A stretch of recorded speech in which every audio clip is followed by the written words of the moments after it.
¿Qué tal? Bueno, vamos a abordar en este video la temática o el tópico de grupo, tanto como conceptualización de Pichon-Rivière y de otras autoras, así también como la idea de grupo como dispositivo que utiliza nuestra profesión en distintas estrategias de intervención profesional. Vale decir que vamos a ver lo que implica un grupo, sus contenidos, su dinámica y al mismo tiempo cómo aplicar la técnica de coordinación grupal que es específicamente dirigida a determinados propósitos y utilizada en el marco, como decíamos, de una estrategia mucho más global. Bien. Para eso vamos a trabajar sobre tres textos. El texto de Amelia del Ano, resignificando lo grupal en el trabajo social. Luego un texto de Robertis y Pascal, referido a los procesos de intervención a nivel grupal. Y también, sobre todo, el proceso grupal de Enrique Pichon-Rivière, que es un texto emblemático ya con varias décadas, pero que tiene una vigencia impresionante, ¿no? Es decir, los trabajos de Pichon-Rivière, que fueron pioneros en su momento, en la década de los 80, los 90, había empezado mucho antes incluso, tienen una vigencia que es irrefutable. Entonces, para empezar con algunas ideas muy básicas, vamos a ver cómo define Pichon-Rivière el grupo y también cómo plantea Amelia lo que significa el grupo y el exogrupo.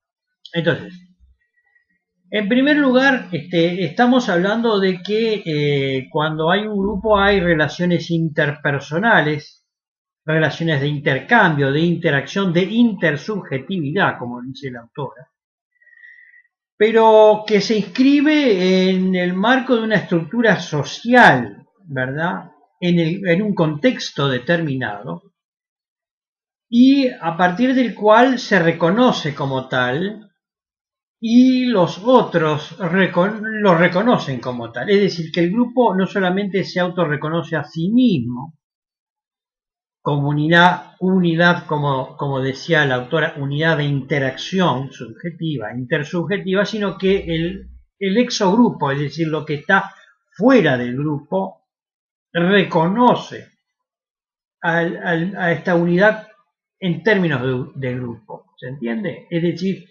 que hay límites que son claros entre grupos, millones de grupos, y el exogrupo, que es lo que está por fuera del grupo, los demás, los otros, que reconocen al grupo en tanto tal. Entonces ahí hay un juego interesante que aporta en función de entender qué significa y qué es un grupo. Grupos se forman todos los días, se han formado a lo largo de toda la historia con distintos propósitos, objetivos, grupos que se constituyen naturalmente y grupos que son inducidos. Nosotros de alguna manera cuando utilizamos el dispositivo grupal inducimos la configuración de un grupo para una tarea determinada. Pero lógicamente los grupos en su gran mayoría surgen espontáneamente, emergen en función de unas necesidades que, como vamos a ver, constituyen uno de los estructurantes interna de estas unidades. Ahora veamos qué dice Pichon-Rivière acerca de lo que entiende él como grupo. Y allí habla claramente de que es un conjunto restringido de personas. Y cuando dice restringido de personas, lógicamente con sentido común, un grupo, según esta perspectiva y este enfoque, no está constituido por 50, 60, 100 personas. Puede variar, naturalmente no podemos establecer un límite prefijado, predeterminado y decir, bueno, hasta 20 constituye un grupo, más de 20 no. Pero digamos que en términos generales pueden andar en ese número, 15, 18, 20, un poco más, un poco menos. Entonces, Pichon-Rivière dice, es un conjunto restringido de personas ligadas por constantes de tiempo y espacio, ¿sí? En Uruguay, en octubre del 2020, en Argentina, siglo pasado, en fin, en un contexto temporoespacial, ¿verdad? Es un poco la parte de esa definición. Conjunto restringido de personas ligadas por constantes de tiempo y espacio, y que es este conjunto articulado en su mutua representación interna, que se propone una tarea, una finalidad. Cuando él dice mutua representación interna, es que de alguna manera, si yo formo parte de un grupo, siendo miembro de ese grupo, de esa unidad intersubjetiva de interacción, reconozco a los otros, a las otras, como parte de ese grupo, y de alguna manera se genera esta representación mutua interna, más allá de que fulano o mengana no esté presente en la instancia, en la reunión grupal, yo igualmente la sigo reconociendo como parte de la misma, y al mismo tiempo proyecto en ese miembro, y al mismo tiempo ese otro proyecta en mí determinadas ideas, representaciones, tales que contribuyen a reconocer como parte al conjunto de los miembros y no a otros. Entonces, esta mutua representación interna alude también a que yo conozco a cómo reaccionaría tal o cual persona que forma parte de mi grupo, qué podría estar pensando si no está y si no lo dice. En fin, de alguna manera en mi interior, en mi propia subjetividad, tengo una representación del grupo y de cada uno de sus integrantes. Pero estas personas que constituyen el grupo, Pichon-Rivière dice, se propone una tarea, una finalidad, interactuando a través de mecanismos de asunción y adjudicación de roles. Y esto es muy importante. Interactúan y se adjudican y se asumen determinados roles, que vamos a ver más adelante, si no es en este video, en el próximo, que son los 4 roles característicos que distingue Enrique Pichon-Rivière en la dinámica grupal y en la estructura grupal, que son el de líder, el de portavoz, el de chivo expiatorio y el de saboteador, que vamos a ver, como dije, con más detalle qué significan estos roles, qué contenidos tienen. La cuarta idea, retomo la que había planteado. El grupo es también considerado o se utiliza como un dispositivo, es un dispositivo grupal, es un recurso técnico profesional que nosotros usamos muy comúnmente en nuestro desempeño profesional. Y hay un dato importante que no sé si lo planteé, pero es una idea que se me escapó ahora mismo, pero Amelia distingue la grupalidad del grupo. Y esta es una idea un poco compleja a veces de entender, pero lo voy a hacer simple, con un ejemplo. Si nosotros estuviéramos todos reunidos, lamentablemente en estas circunstancias no lo podemos hacer, pero supónganse que ustedes están en taller y son 30. Estos 30 representan de algún modo una grupalidad. entendida como la potencia de constituirse en grupo o no, o esta posibilidad de que a partir de la grupalidad se puedan configurar o emerger grupos o un grupo o varios grupos. Es decir, que la grupalidad es una suerte de condición variable del agrupamiento de personas que puede dar lugar a la constitución de grupos, entendido como lo plantea Pillon-Rivière. En el grupo de taller ustedes son 30. De pronto, si yo les pregunto a cada una de ustedes si sabe el nombre y el origen de qué departamento vienen y alguna otra característica de su vida, de su biografía personal, de pronto pueden aludir a 1, 2, 3, 4, pero no van a, seguramente, hagan el ejercicio, pero seguramente no van a poder decir el nombre de las 30 y mucho menos decir de qué departamento y un poco contar sus vínculos familiares, si, dónde viven, con quién, en fin. Y esto es la grupalidad, porque de algún modo la propia característica del taller los convoca a todos ustedes en un tiempo-espacio determinado para trabajar juntos. Pero una vez que esa tarea, ese trabajo concreto de taller finaliza, esta grupalidad se disuelve, ¿verdad? En tanto, de esa grupalidad, de ese conjunto de 30 estudiantes, imagínense si fuéramos a un teórico y estuviera yo presente y estuviéramos los 120 o los 200. Es una grupalidad. Estamos convocados en tiempo y espacio, reunidos para un propósito determinado, pero no necesariamente estamos definiendo una tarea común, no necesariamente asumimos y nos adjudican roles específicos, en fin, no se trata concretamente de un grupo, pero sí de una grupalidad que, como dije, puede dar lugar, puede originar un grupo. No sé si queda claro, pero esta idea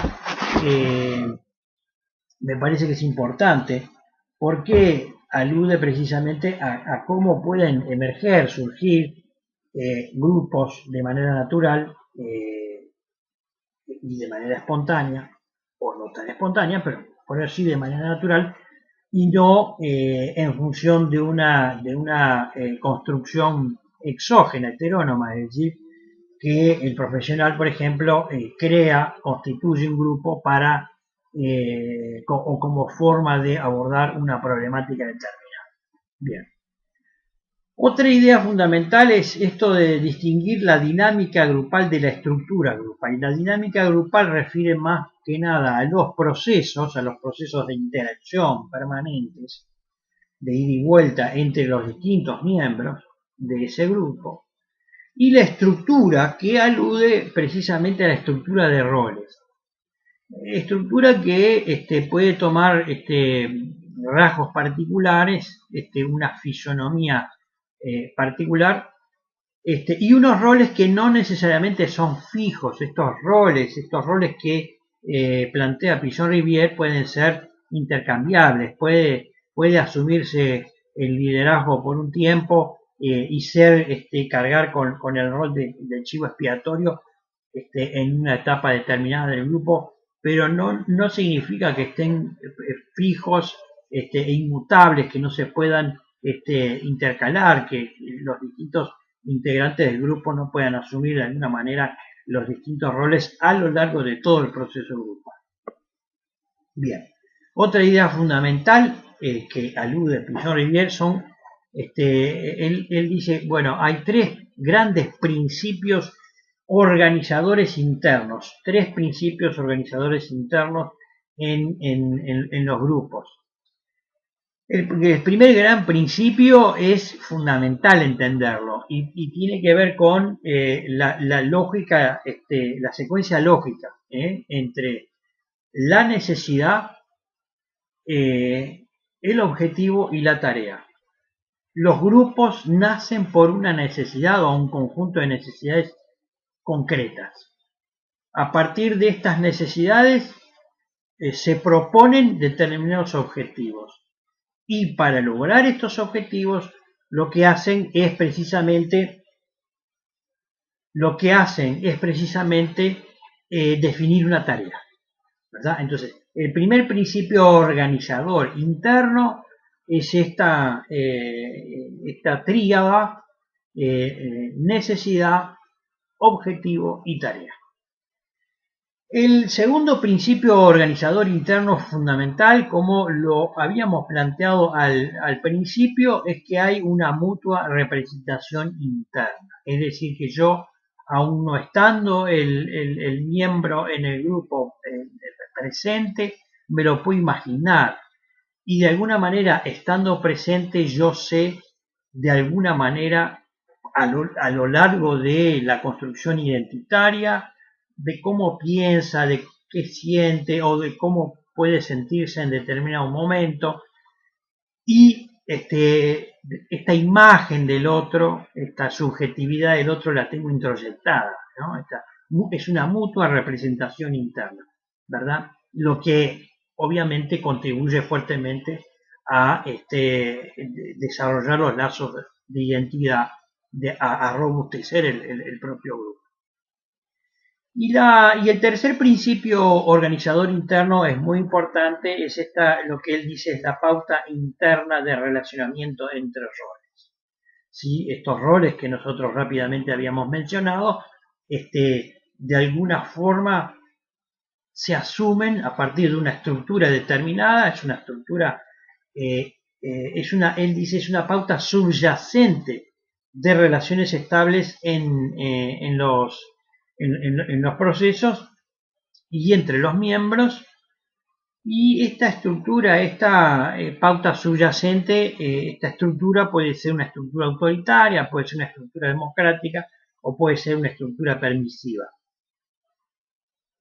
Cuando veamos la instrumentación del dispositivo grupal como técnica, vamos a ver que el rol del coordinador grupal, que es un rol exógeno, ¿verdad? Nosotros como trabajadores sociales en el dispositivo grupal asumimos la función de coordinador, pero no la del líder, son cosas distintas. El coordinador grupal, puesto desde la intervención disciplinar, es distinta a la del líder natural que emerge de la propia dinámica del grupo. Entonces, reitero, hay tres principios organizadores: la necesidad, el objetivo y la tarea, la mutua representación interna y la pauta, la estructura más o menos estable de roles, ¿verdad? La pauta interna de relacionamiento entre roles. Finalmente, para esta parte del video, quiero mencionar los momentos en el proceso grupal que las autoras y los autores intentan dibujar rápidamente. Los momentos, desde el principio, digamos, que genera el grupo, es decir, es el momento en donde dice hay una indefinición, hay confusión, hay miedos, ansiedades. Es un momento muy efervescente, es la etapa naciente del grupo, y por lo tanto, bueno, no sabemos muy bien qué es lo que queremos, cada uno plantea distintas expectativas o ansiedades, o qué es lo que espera, qué es lo que aspira de que sea este grupo, pero es un momento importante en el inicio propiamente de la emergencia de la construcción del grupo.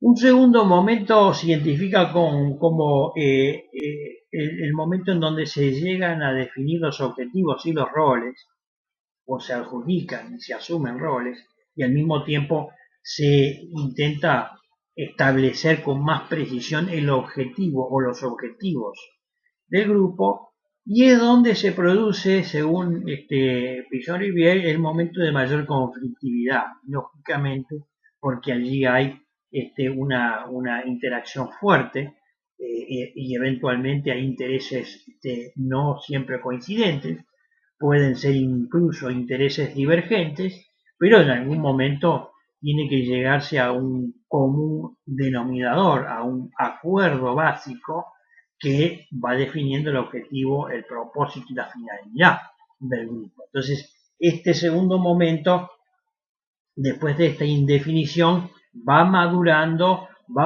el grupo, va tomando forma. La conflictividad, si se quiere, también contribuye a que este grupo vaya fortaleciéndose. En el tercer momento justamente se habla se refieren a la consolidación del grupo. Allí hay una baja intensidad del conflicto porque de alguna manera ya más o menos se ha llegado a algún acuerdo básico, hay consenso, y se trabaja un poco más armoniosamente, más equilibradamente. Luego, en el cuarto momento se habla del desarrollo de identidad grupal y no hay tiempos establecidos. No se puede decir que el momento uno dura un mes, el otro 2 meses, el otro o una semana, 2 semanas, 3 semanas. Esto depende muchísimo de los objetivos, cuánto comparten los miembros que se van constituyendo como grupo en términos de intereses, en términos de gustos, en fin, ¿no? Edades, en fin, hay muchas variables que operan. O sea, que no se puede decir que el momento A tiene, en fin, dura tanto y el otro más o menos se estima en tanto. Claro que si nosotros tenemos que el primer momento de indefinición se prolonga en forma indefinida, o sea, ahí hay un problema. ¿Sí? Porque seguramente si el primer momento de indefinición y de búsqueda de esta identidad no logra cristalizarse para la siguiente etapa, lógicamente será muy difícil que el grupo pueda emerger como tal. Del mismo modo podríamos hablar de los otros momentos en ese proceso grupal. Y finalmente, el último momento que plantean los autores es el de la culminación, ¿verdad? En donde se consigue el objetivo. Una vez hecha la tarea o las tareas, se consigue el objetivo. Que puede dar lugar a la renovación o a la búsqueda de otros objetivos y serán los mismos integrantes del grupo o incluso algunas variaciones, algunos que salen y otros que entran, pero básicamente el núcleo fundamental del grupo continúa, pero continúa a partir de otro objetivo, de otra tarea, ¿verdad? O bien, en ese momento de culminación puede llegar a darse precisamente el término, digamos, del grupo y su disolución, en tanto se logró el objetivo fundamental al cual apuntaban sus miembros prácticamente desde el inicio. Estas son algunas ideas para que ustedes vayan manejando, porque de alguna manera ya tienen que ponerlo en práctica en el taller. Van a trabajar entrevista y técnica grupal prácticamente en forma combinada e imbricada. Por eso entendíamos que era importante plantear algunas ideas básicas.